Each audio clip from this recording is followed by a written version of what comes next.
हाँ जी, संविधान सभा की कार्यवाही वाले टॉपिक से इस तरीके के प्रश्न बार बार एग्जाम में पूछे जाते हैं। जैसे संविधान सभा के प्रथम सत्र से संबंधित कथनों पर विचार कीजिए।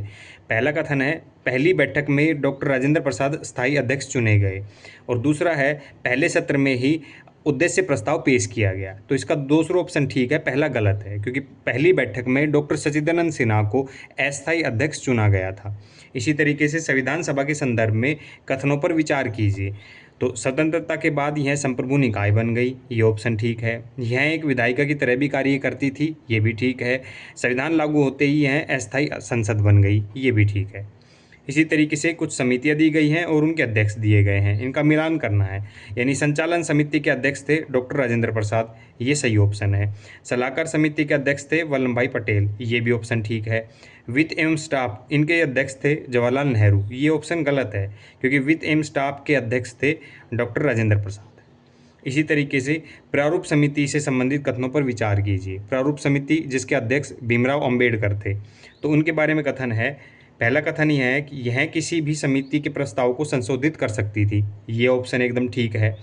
दूसरा कथन है, संविधान सभा प्रारूप समिति के सुझावों को मानने से के लिए बाध्य नहीं थी, तो दूसरा ऑप्शन भी ठीक है। इसी तरीके से उद्देश्य प्रस्ताव के संदर्भ में कौन सा कथन सही नहीं है, तो पहला कथन है, यह 13 दिसंबर 1946 को प्रस्तुत किया गया, ये ऑप्शन ठीक है।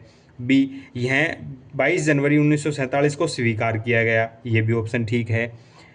इसमें प्रस्तावना को वैचारिक आधार प्रदान किया, ऑप्शन सी भी ठीक है। यानी डी गलत है, डॉक्टर भीमराव अंबेडकर ने इसको प्रस्तुत किया था, ये गलत है, क्योंकि जवाहरलाल नेहरू ने उद्देश्य प्रस्ताव को प्रस्तुत किया था। इसी तरीके से जो वनडे एग्जाम में हैं उनमें छोटे प्रश्न पूछे जाते हैं। जब उद्देश्य प्रस्ताव पेश किया गया तो उस समय संविधान सभा के अध्यक्ष कौन थे।